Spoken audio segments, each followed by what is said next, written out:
The May 13th Senate Finance Committee will come to order. We have one bill on the agenda, Senate File 4780, Senator Fateh.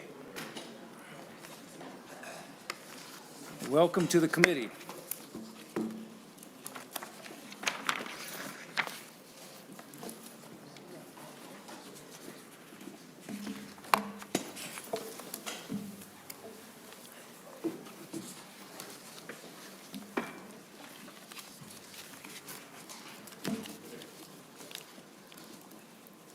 Go ahead.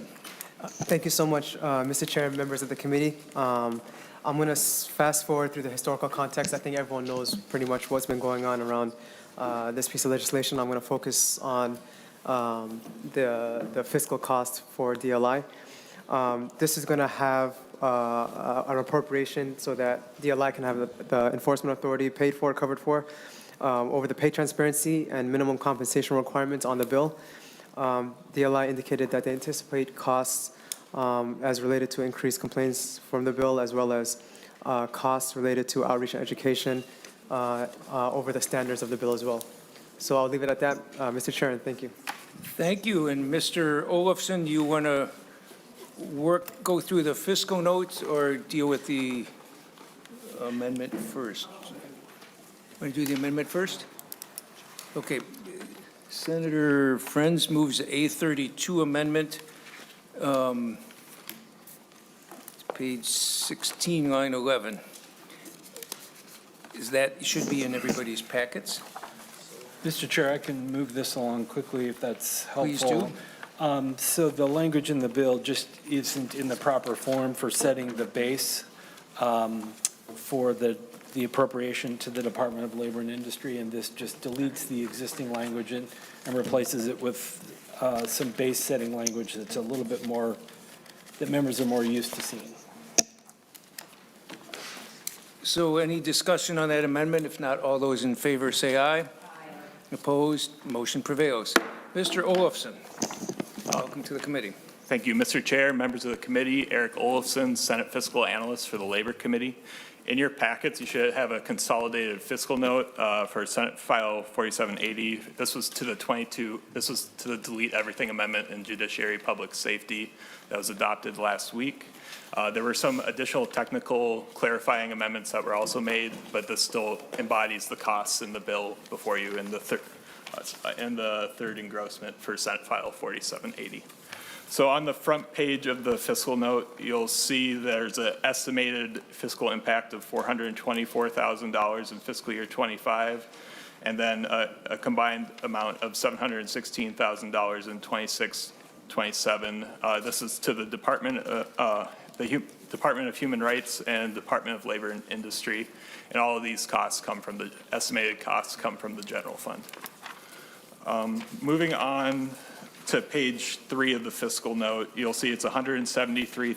This is for the Department of Labor and Industry. It's $173,000 in fiscal year 25, and then $123,000 ongoing beginning in fiscal year 26. To get to those amounts, you'll have to go to page 6 of the fiscal note. Their assumptions, they assume 12,000. There are approximately 12,000 transportation network company or TNC drivers in Minnesota.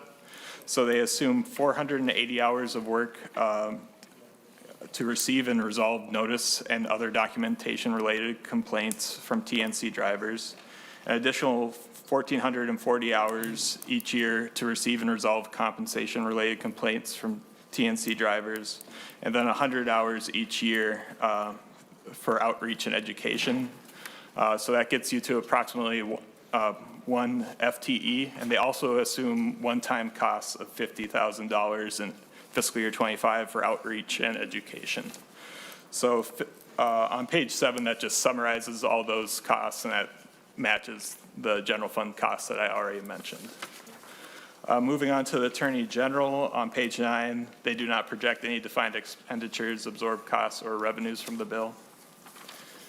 For the Commerce Department, they also, on page 12, they do not assume any additional costs or expenditures, since the provisions in this bill would not have any direct impact on the work of the Commerce Department.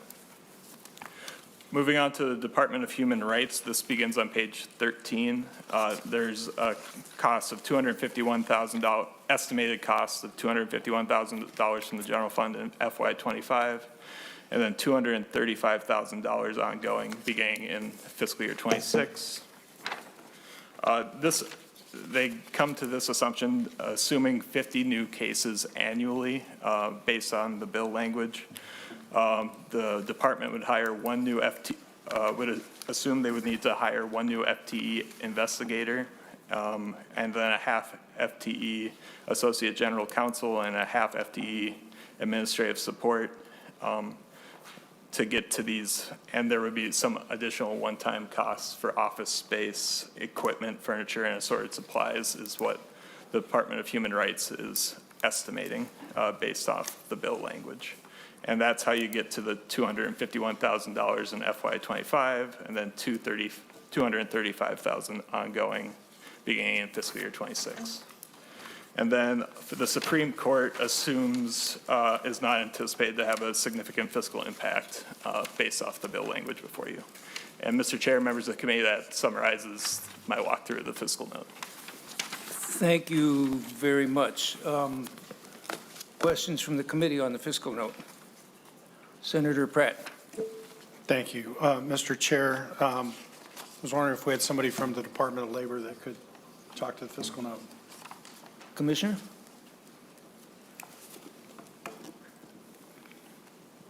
Welcome to the committee. Please identify yourself and go ahead. Mr. Chair, members of the committee, my name is Nicole Blissenbach. I'm the Commissioner of the Minnesota Department of Labor and Industry.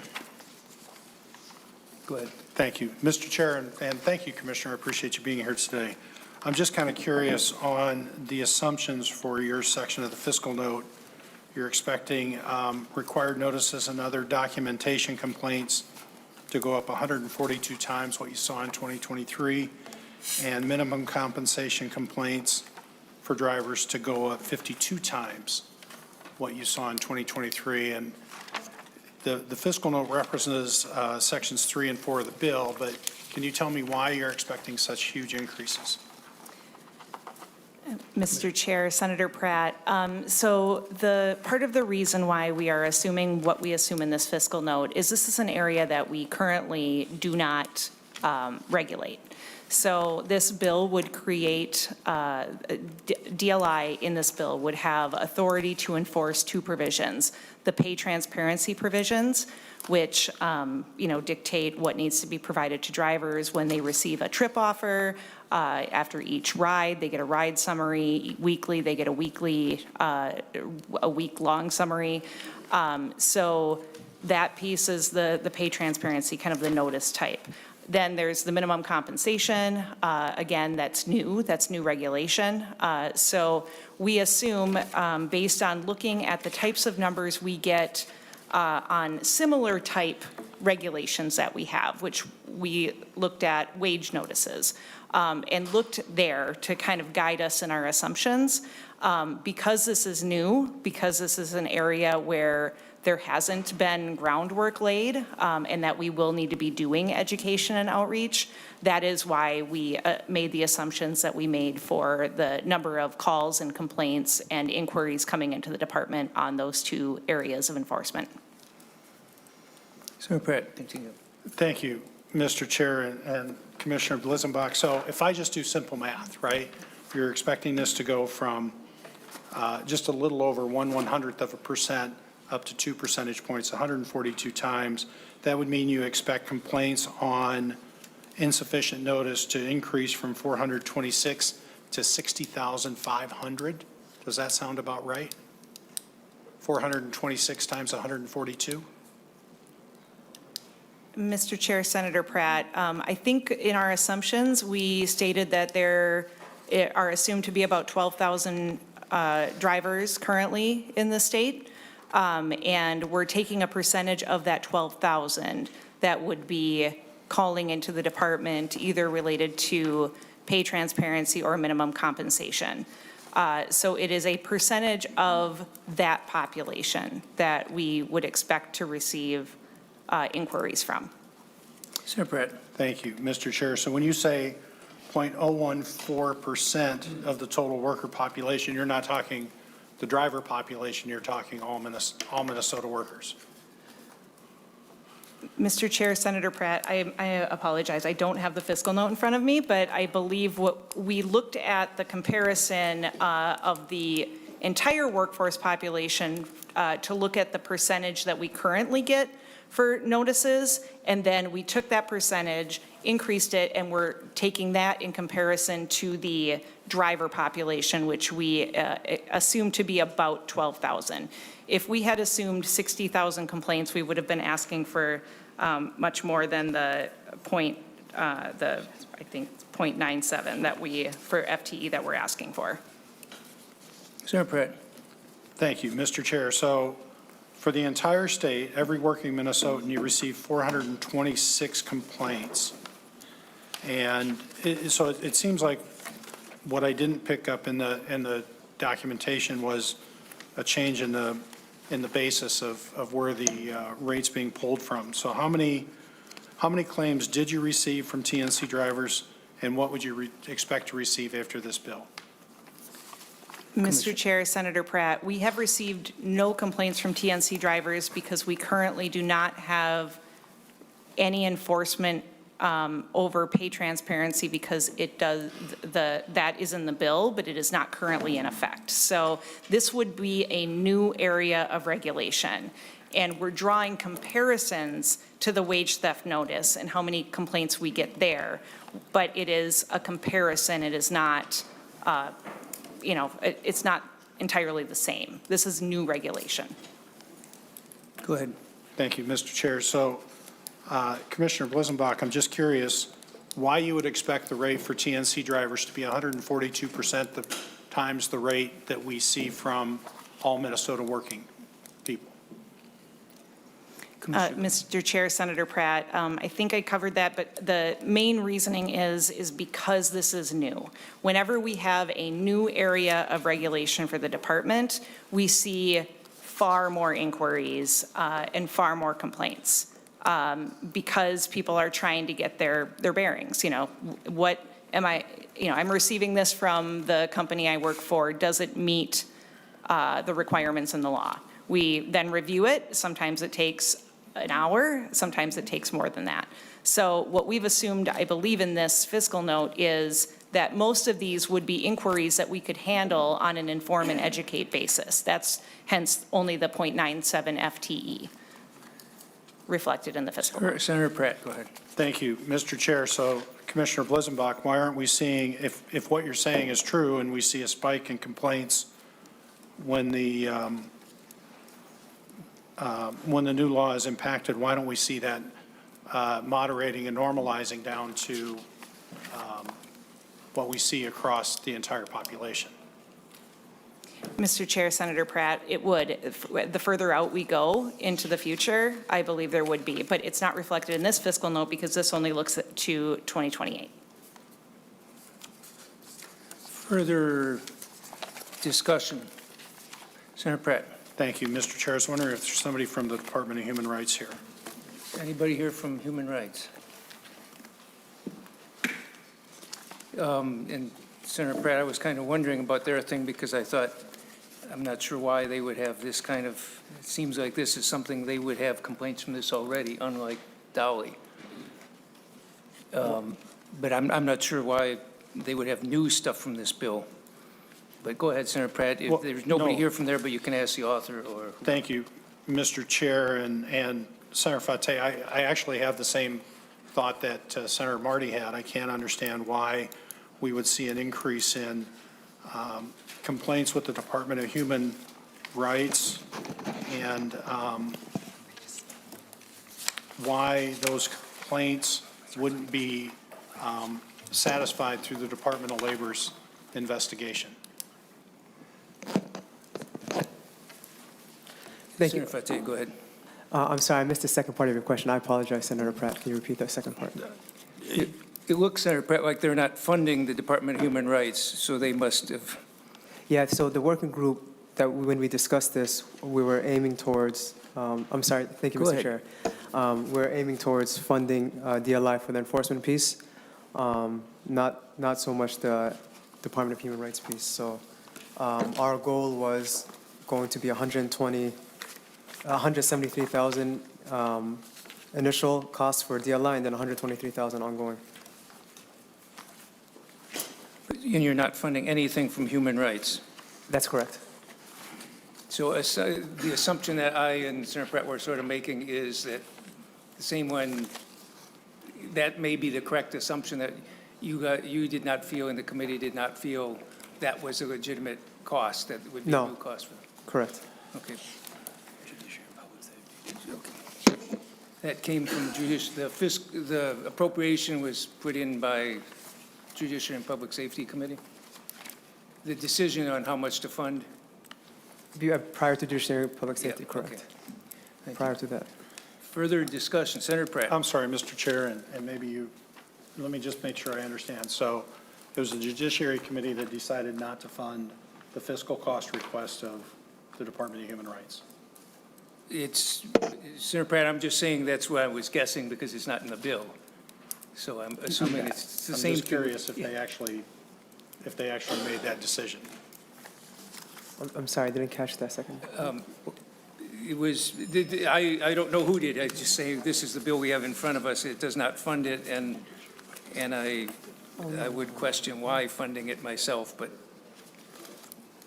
not to be picking on the Department of Human Rights, but, so Mr. Naumann, do you have more insight? Maybe a little. Mr. Chair, it's my understanding that the bill did not have the Department of Human Rights appropriation, but did have the Dolly appropriation when it came to the Judiciary and Public Safety Committee. I think that's right. Correct. So it preceded the Judiciary and Public Safety Committee. Okay. I'm getting a nod from Mr. Olofsson, who's been Okay. tracking this bill. Okay. Further discussion? Senator Pratt. Well, thank you, Mr. Chair, and I'm kind of curious about that because the fiscal note is dated 5/10, and it went through, the committee report from Judiciary came through at 4/18. Do we know when that section of the human rights was completed? It looks like it was on 5/10 with everybody else.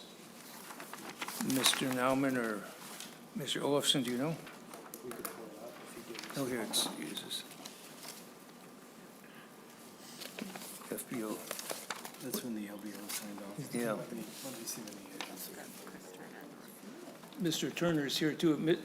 Mr. Turner, if you want to come to the table, you're welcome as well.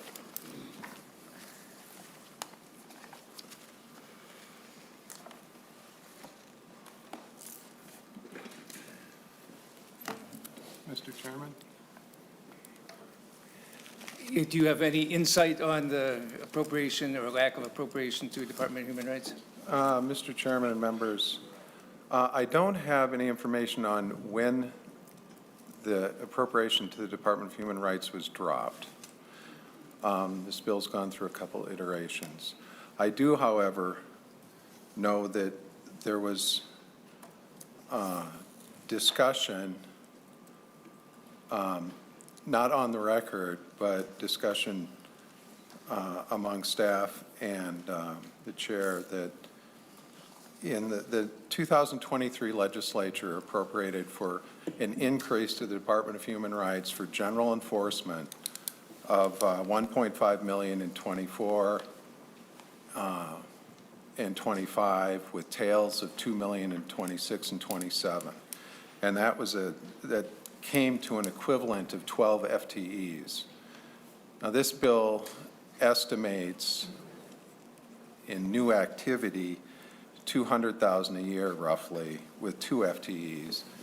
And it was considered that the increase last year to the Department of Human Rights could certainly absorb Okay.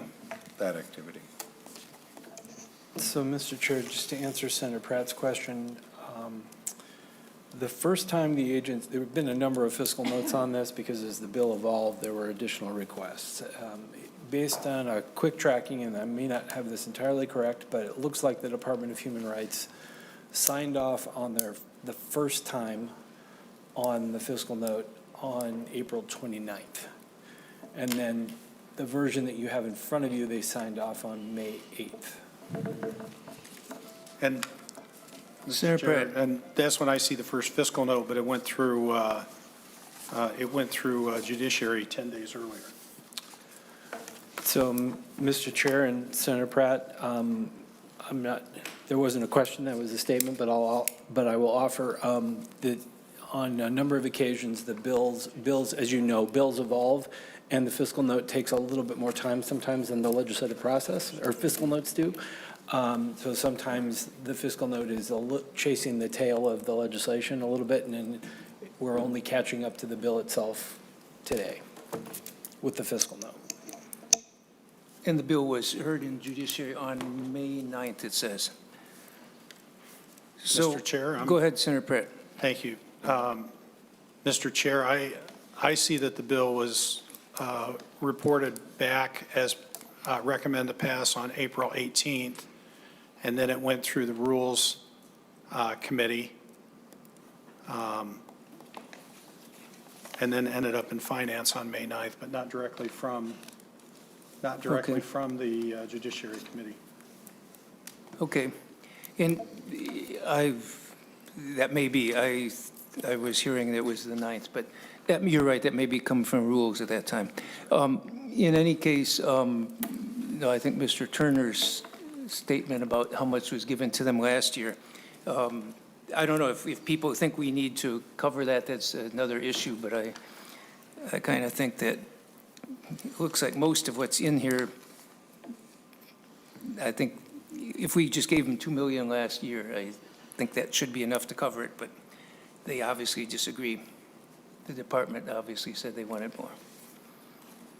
Senator Pratt. Thank you. Mr. Chair, and if I might just ask Mr. Nauman, if we don't fund this, this go around, will this be built into the forecast or will it show as a fiscal cost if the Department of Human Rights comes back and asks for money specifically for this enforcement? So, Mr. Chair and Senator Pratt, this is a direct appropriation. It would be a direct appropriation, so it would not be shown in the forecast, to your first question. The second question is a little bit more nuanced. If the agency discovered that their costs after the effective date of the bill approached the level that they are projecting in the fiscal note, then it's very possible that going through the governor's budget request process and may produce this as an informing logic for an increase in the future. I can't speak to that, and you know, the agency is making projections about the number of investigations that they will have to do. Time will tell whether that's the case. At this point, the assumption is that the agency has been provided sufficient resources to operate this biennium, and it's up to the committee whether it wishes to add those resources or do something different. Further discussion?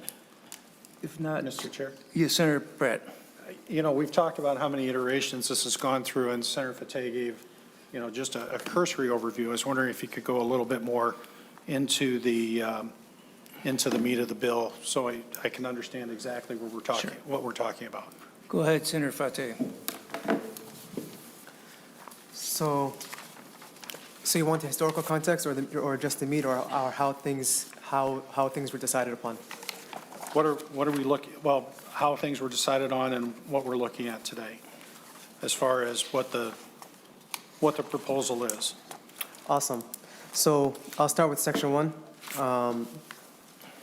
So for the insurance coverage phases, so there's three levels. P1 is when the driver is logged on onto the app, but not on the trip itself. P2 is when the driver accepts a ride request, but is en route to pick up the passenger, and P3 is when the driver is transporting the passenger. For the insurance provisions, there's primary liability coverage in P1 of at least $50,000 per person, $100,000 per accident for bodily injury, and it also requires the uninsured or underinsured motorist coverage and personal injury protection. While in P2, again, meaning when the driver accepted a ride request and is going to the driver or going to the rider, there's personal liability coverage of at least $1.5 million for death, injury, or property damage. And then there's additional coverage during P2 and P3 that the TNCs must provide additional insurance to cover the injuries not covered by other policies up to $1 million. There's also minimum compensation that has yet to be worked out. We reached a compromise among the stakeholders outside of the TNCs. For Section 3, there's notice and pay transparency language that for drivers gets them clear and advance notice of their pay. There's multilingual support provisions. There's a language around transparency around trip details as well as the receipts. And then there's also a weekly earnings summary as well. That also, again, the TNCs all agreed to.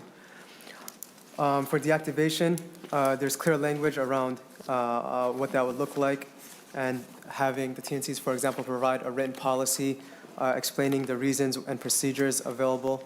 That's available in multiple languages. So at the point right now, before this bill, drivers can get deactivated for no reason. We've heard stories from drivers, for example, where they've gotten shot or beaten or harmed by a rider, and then they go to the hospital, and even though they're the victim, they're the ones that got deactivated. So now what we're saying is there has to be clear written policies and procedures around deactivations and why they're being deactivated. Again, that has been agreed to. The enforcement piece, Section 6, again, that provisions have been agreed to, and we had some, I think, amendments within judiciary that the TNCs provided. And going through, so basically, there's outside of the minimum compensation rates, there's been a lot of work to get the stakeholder agreement among the drivers, the TNCs, as well as the both House and Senate authors and leadership. Now,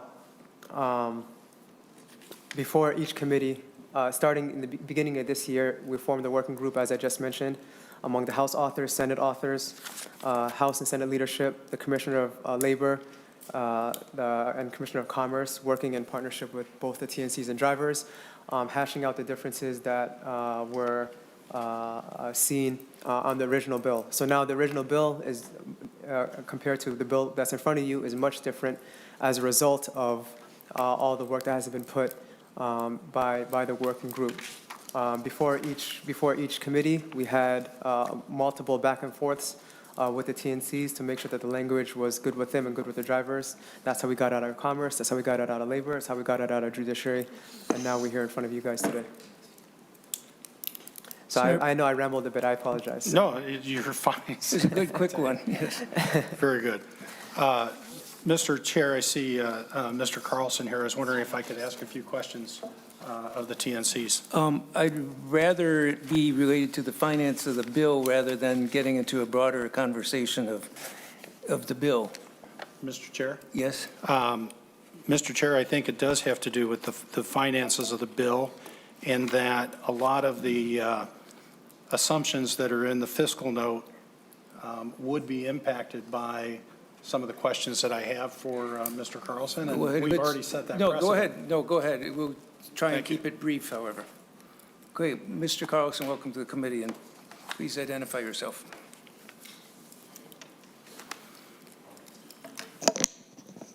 Check the time. Good morning, Mr. Chair. I'm sure it's still morning. Joel Carlson, I'm here on behalf of Uber Technologies. Happy to answer questions. We did go through the fiscal note, and I want to add something. If you don't ask me it, I will bring it up on my own, but I'll answer your questions first. Go ahead, Senator Pratt. Thank you, Mr. Chair. Mr. Carlson, a number of issues that seem to have an impact on the fiscal note around transparency, around deactivation.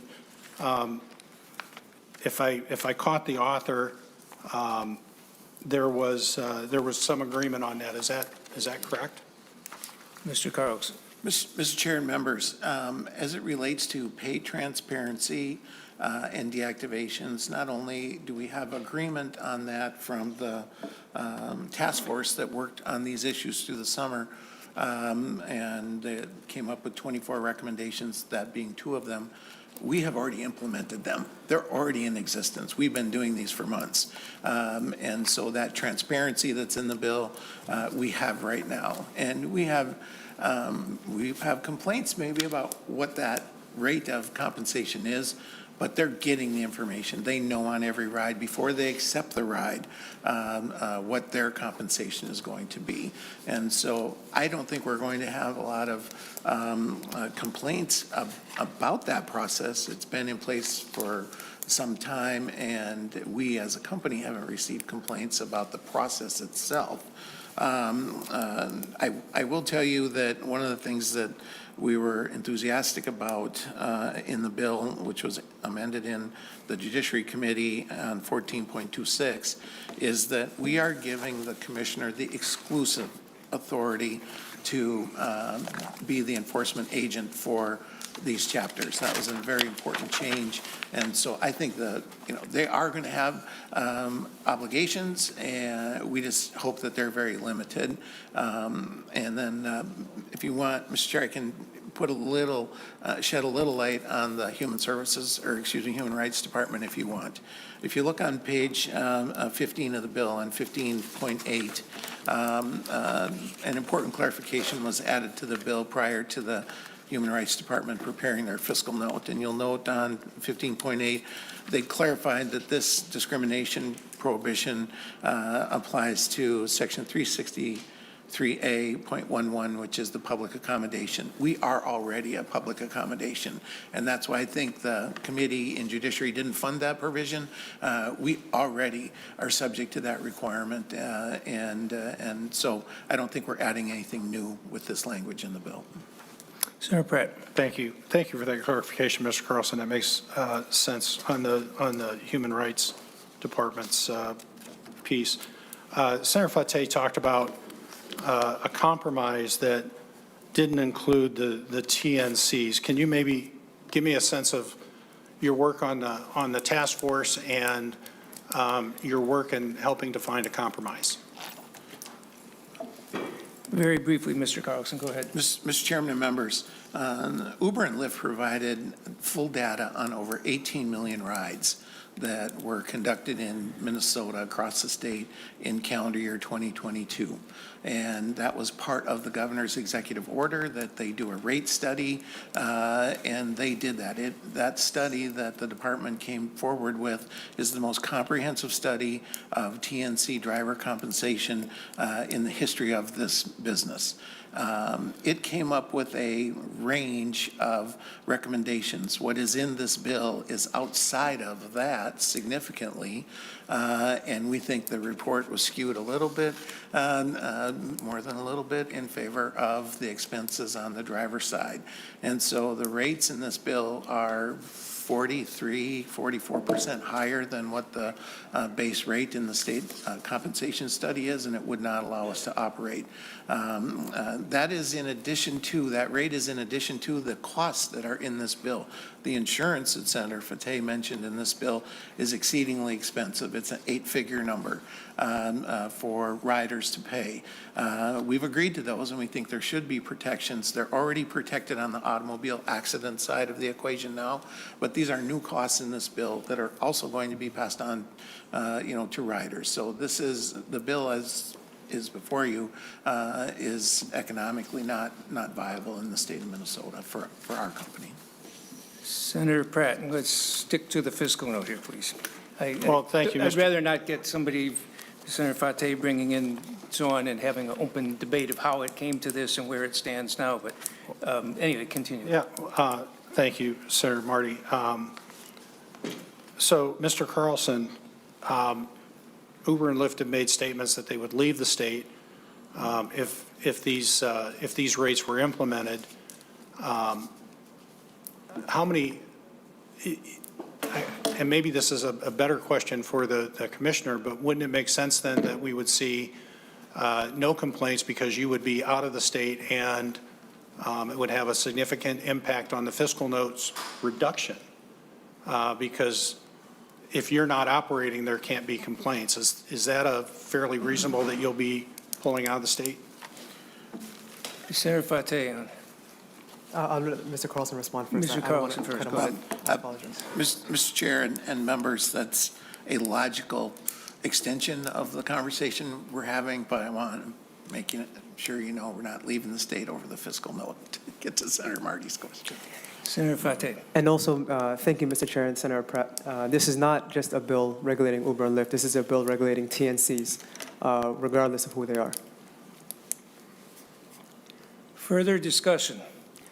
If not, Mr. Chair. Senator Pratt. Well, just a discussion, and I won't ask Mr. Carlson any more questions, but, you know, I guess I am very concerned with where we're at. We had a task force come together with all stakeholders who came up with recommendations. We had the legislative leadership, the Democratic Socialists, and the Minneapolis City Council get together and come up with a compromise that didn't include some of the key stakeholders. This feels like a fake deal to me, and I'm just really concerned that, you know, so often we bring amendments, we have discussions, and we say, well, we can't accept that because we don't know where the stakeholders are. Well, here we know where the stakeholders are, and we've excluded them from those discussions and decisions.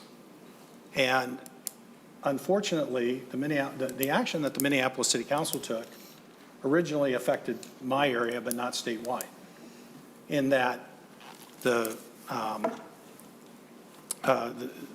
rideshare providers were going to pull out of the metro area, which affects Scott County. Now, if we pass this statewide bill, it's going to have a profound effect statewide. And I don't know that, you know, as Mr. Carlson said, they're providing 18 million rides a year. You know, that's over 300,000 rides a week, if my math is right. And we've, you know, lost a number of taxi licenses. I think we're down to about a tenth of where we were just 10 years ago. We don't have any new TNCs to jump in. I'm afraid this is going to have a dramatic effect on our economic viability. It's going to be harder for us to attract some of the events like the Super Bowl, the All-Star Games, and any other big events that we've done so well and we're working so hard to attract and get here. I don't think we'd be having as much controversy had we followed the task force recommendation.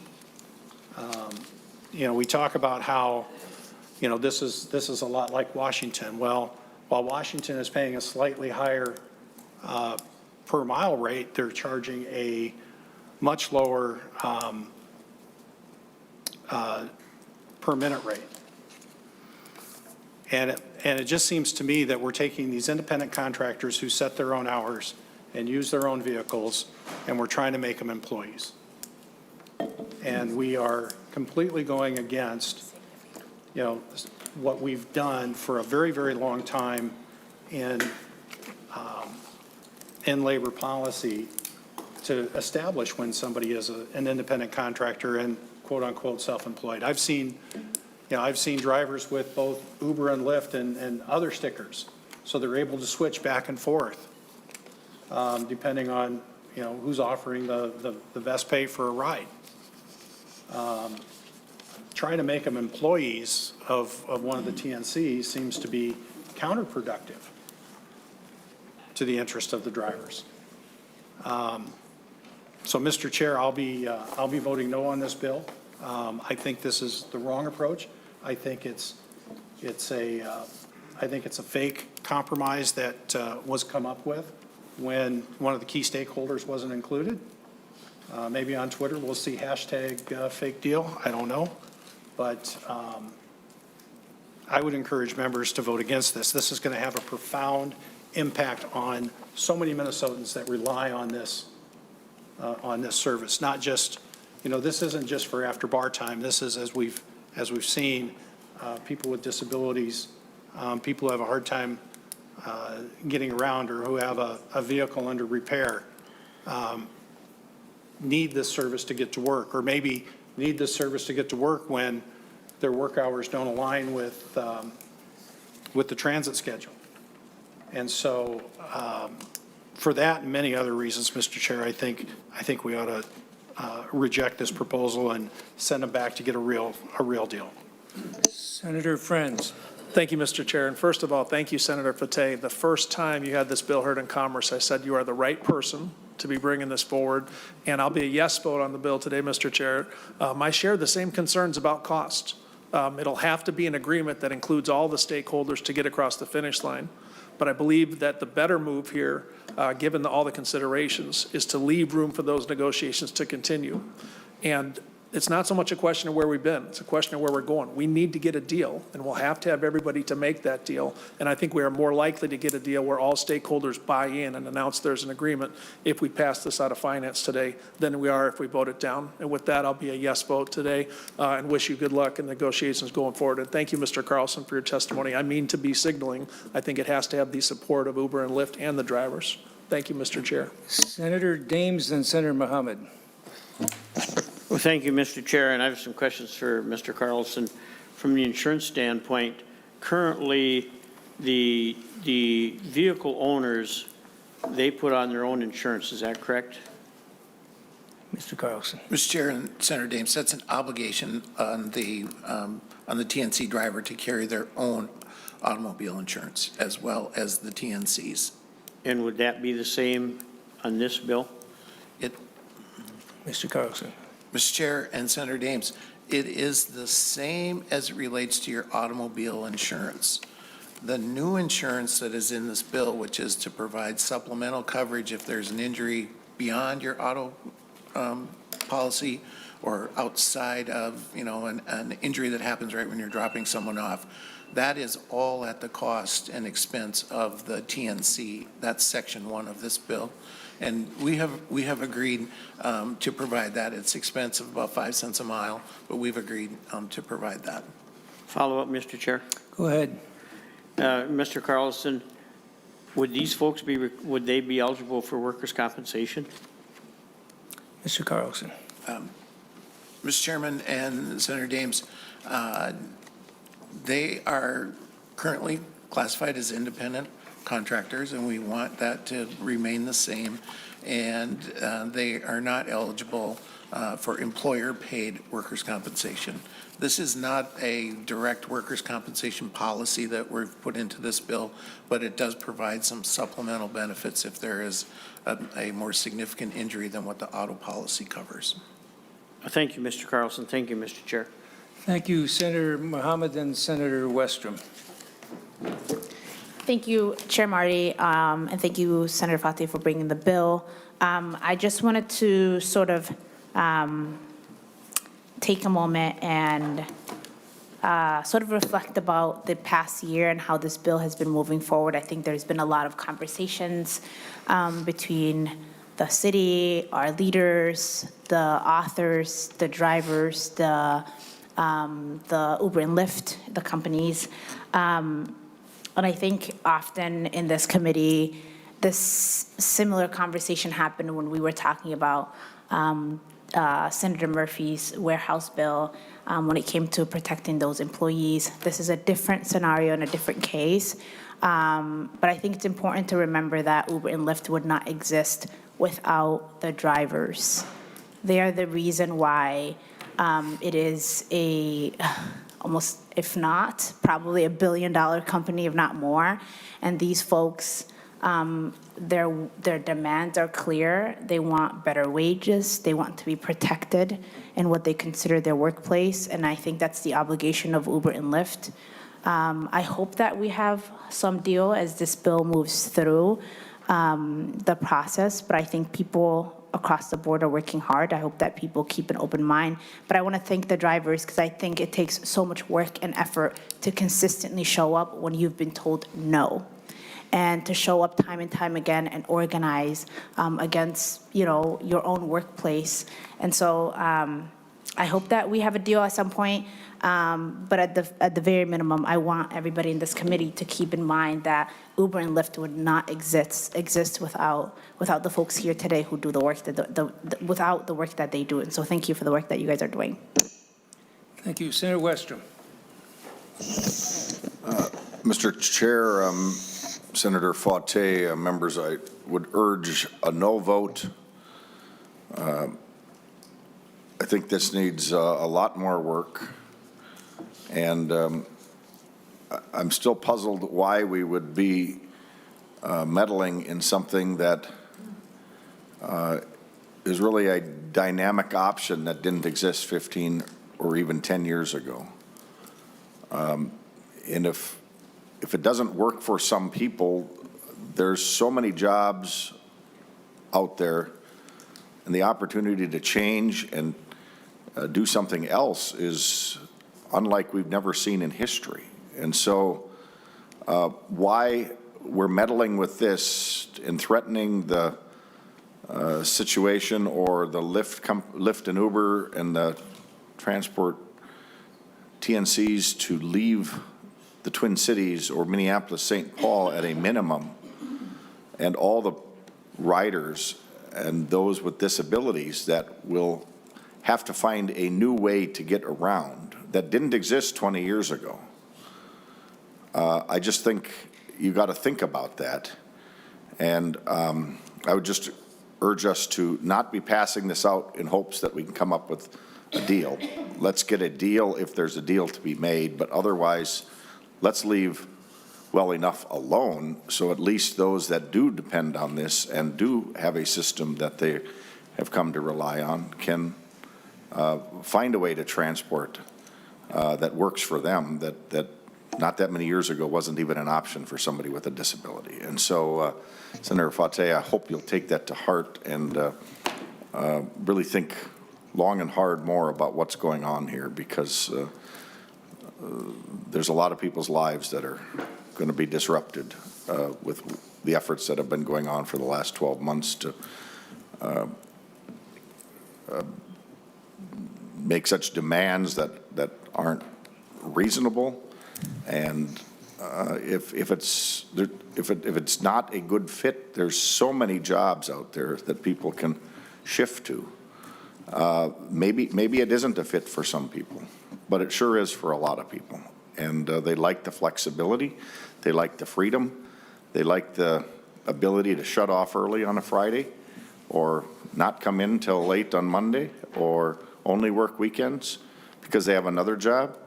And so I find it hard why we're spending time on something that has been a benefit for so many people in the Twin Cities and hopefully across the state more as this option is adopted by more and more of people that could use it. And rather we're going to just cause it to leave or disrupt it so much that people won't have that option, and I think that's wrong.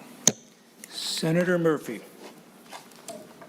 Thank you, Mr. Chair. And I want to say, first, I'm grateful that this bill is here, and I want to thank Senator Fateh, the commissioner from DLI, the drivers, and Uber and Lyft, and everyone else who has been involved in the construction of the language as this has moved from where we were last session through the course of this last year. And it has been, and I've been watching and participating as I can with Senator Fateh, very important work to bring us to this place. And perhaps because we're in the Finance Committee now and just looking at the fiscal note, not abundantly clear the amount of work that people have done in the last year to bring us to this moment. And I do think it is important that we recognize that in this is a question about the drivers and their livelihoods. That's important because rideshare won't work that well if there aren't workers and workers in Minnesota should, be paid at least the minimum wage. And so I hear the comments from others, but I do want to give voice to the work that I have observed over the course of this session and more that has brought us to this point. It's really important work, important for the drivers, important for people who relied on rideshare. And I have good confidence that we're going to complete the session with a statewide framework. And I really want to thank you, Senator Fateh, for that work. Thank you. Senator Dames and Senator Pratt, then closing comments from Senator Fateh. Well, thank you, Mr. Chair. And I do have a concern here. When we usually hear that there's a deal been made, it means that all the stakeholders have been part of that deal. And that's certainly not the case here. It appears to me this bill is moving forward to see if we can get Uber and Lyft to blink. Just want to tell you something, folks. Think about what's going to happen if they don't blink. And think about who maybe better start blinking. Because if we lose Uber and Lyft in the state of Minnesota, not only Minneapolis, but all the metro area in rural Minnesota is going to have a problem. And that problem will have been caused by the fact that we run around and say we got a deal when we didn't include all the stakeholders. So folks, in my opinion, it's time that you get a deal and then announce you have a deal and not try to play the game and see who's going to blink first, because we might be losers there. And if they don't blink, you folks out here that are drivers, and thank you very much for what you do, you may not have a job, and you may be forced to go someplace else to find a job. So let's be a little cautious about how we play this game of chicken and who's going to blink first. And I will be voting against the bill for that reason. Senator Pratt. Thank you, Mr. Chair. Just a couple of comments. Senator Dames is right. This wasn't a real deal because it didn't include all stakeholders. We set up a task force last year that included all stakeholders, and we adopted 24 consensus items, but some of the big ones we've ignored. And I agree with Senator Mohammed. Uber and Lyft would not be, or any of the TNCs, would not be as successful as they are without their drivers. But the drivers wouldn't be working for these companies if it weren't for the overall organization. I've always said that you can't be pro-worker and anti-employer. It's a symbiotic relationship. Each one relies on the other. And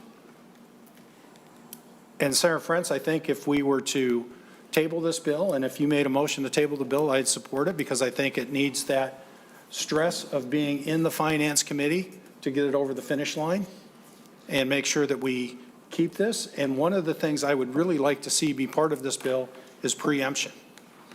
Because we can come to an agreement that maybe keeps the TNCs in place, but if Minneapolis again decides to expand this beyond what state law is, those of us in the suburban counties are going to lose our service as well. And so we shouldn't have the Minneapolis City Council dictating transportation policy for the 7-county metro area. This is a fake deal, and I encourage members to vote no. And Senator Frentz, I'll be listening for that motion to table. Senator Mohammed, quickly before Senator Fateh. Thank you. I just had a quick question for Mr. Carlson, I think. Under the deal that is in front of us right now by our leaders and the authors, will Uber still make profit? Mr. Carlson. Mr. Chairman and members, regrettably, Uber and Lyft is here, and I'll let them speak for themselves, but Uber as a company has made a decision that they cannot operate under the rates that are in the deal that was reached. So it's not a question of making a profit. They won't operate here. But I want you to know that Uber and Lyft are committed to finding a solution. We have been working on this for 18 months. But we need to have a deal that works for riders and drivers, of which our labor base is expanding. According to the Dolly wage report, we increased the number of drivers in 2023 by over 25%. We have people that want to do this work, but we need to make sure that it's at a rate that riders can afford and drivers can be compensated. And we're committed to it. Mm-hmm. I appreciate that, but that doesn't answer my question, which is, will Uber make profit under the deal that's been introduced in front of us, Mr. Carlson? Mr. Carlson. Mr. Chair and Senator, I guess I can restate it. It's a false analogy because they won't operate in Minnesota under these rates. And they have tried this at a rate that they knew was unaffordable in Seattle. And right now, the ridership in Seattle, which has almost double the household income in Seattle compared to Minneapolis, rides are only 50% of what they were pre-pandemic because people can't afford to do it. We do not want to make that mistake here. I appreciate that, Mr. Chair. Thank you, Mr. Carlson. I don't think I'll get the answer. I guess we won't know, considering the threats that Uber has made. I think I'm glad that Senator Pratt and I share that that these companies would not be able to exist without their drivers, and it's true that they wouldn't have the work that they do without these companies. It's also important to name that before we had Uber and Lyft, we did have blue and white taxis in Minneapolis and tax companies that were operating, and now they no longer exist because Uber has monopolized the market. And so, you know, I share a lot of the concerns that we do. I could not disagree with Senator Pratt more in terms of preempting the city of Minneapolis. I think my friends across the aisle love to talk about local control until it comes to Minneapolis, which is really unfortunate. I think we should allow cities to do what they need to do. And I just wanted to take a moment to also thank our leader for working really hard with the companies, and hope that you guys can continue to stay at the table. We can get to something. And I appreciate you for letting me speak again. Senator Fateh, closing comments. Yes. First, I want to say thank you, Mr. Chair, and members of the committee for hearing this bill. This bill is a result of a lot of hard work by all the stakeholders, including the TNCs, including the drivers, including the administration and the authors of this bill, and leadership in both the House and Senate. I want to clear a few things up really quick, briefly. Number one, in terms of the rates. Time and time again, we're hearing from folks that Uber and Lyft were not consulted in the compromise. They were consulted. We led them. We updated them every step of the way. We negotiated with them. Me meaning the working group, and it went nowhere. What we know is that in the DLI report, we saw that. For the base rate, it would be 89 cents, but a comprehensive rate would be $1.21, meaning expenses, benefits, XYZ, everything else. In the 7-county metro, $1.39 in greater Minnesota. Now, the city of Minneapolis, as much as we would like to talk about how much craziness they've been doing, was in their own report, tailored to them, it was $1.23 and $1.42. So their initial first wage that they put out, $1.40, was not even at the max of their own report. Now, we're talking about the city of Minneapolis. They're the ones that agreed to go down to $1.27 before the TNCs even budged. So now we're at a position where the drivers right now make about 61 cents a mile, I believe, something around there. And we had the TNCs coming to them saying, okay, we have the city of Minneapolis at the table right now. They're willing to negotiate. What can we do? We have drivers literally saying to us, they can't afford rent. They're making less money than they made 10 years ago. They have to fill up on gas multiple times a week. They can't afford putting food on the table for their families. What can we do? Uber and Lyft came back and said, basically, 68 cents is what we can do. So hearing that from the drivers, hearing how much hardship they're going through, they came back and said, you know what? Best we can do is 7 cents. That's absurd. That doesn't make sense. So as much as we're saying the city of Minneapolis is being hard-headed and DSA run and all that stuff, they're the ones that came down. They're the ones that were operating, negotiating in good faith. That's number one. Number two, I appreciate Senator Mohammed asking the question about the profitability, because this is a question that has been dodged time and time again. First, you heard Mr. Carlson saying that they cannot operate under that, not answering about the profitability. Then Senator Mohammed, you just saw right now, pressed again, and he said, well, it's false because we will not operate. The reality is, in other areas where the wages are higher, in which Seattle, for example, $1.55 and 64 cents, I believe, much higher, they're still there and they're still profiting. And again, I appreciate both Senator Mohammed and Senator Pratt saying that this wouldn't be possible without the drivers. So yeah, I'm in full agreement with the Mohammed Pratt sub-caucus that this should be about the drivers. And I wanted to also state that how we got here.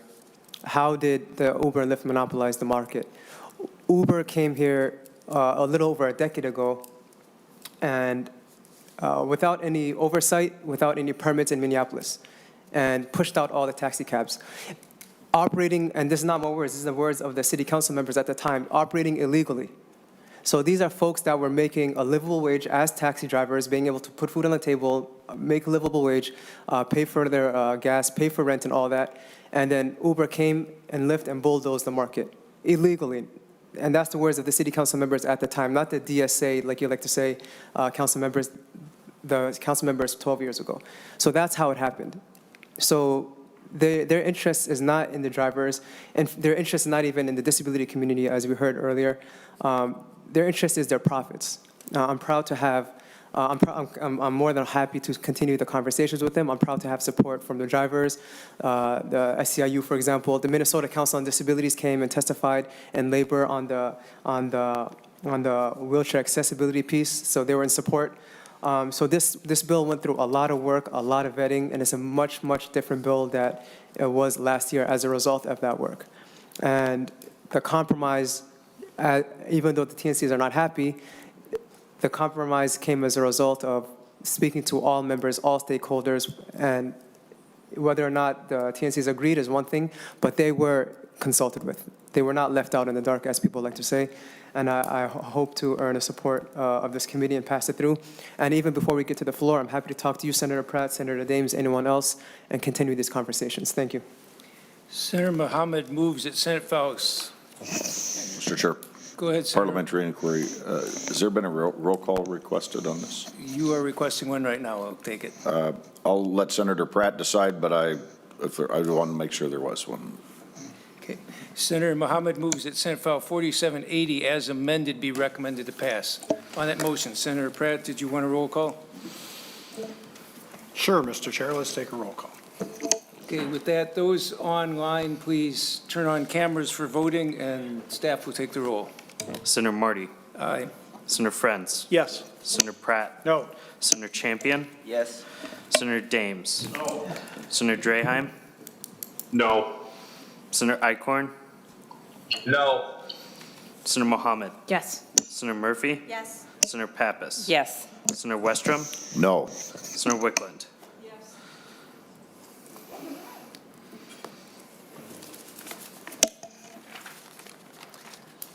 There being 7 ayes and 5 nays, the motion prevails.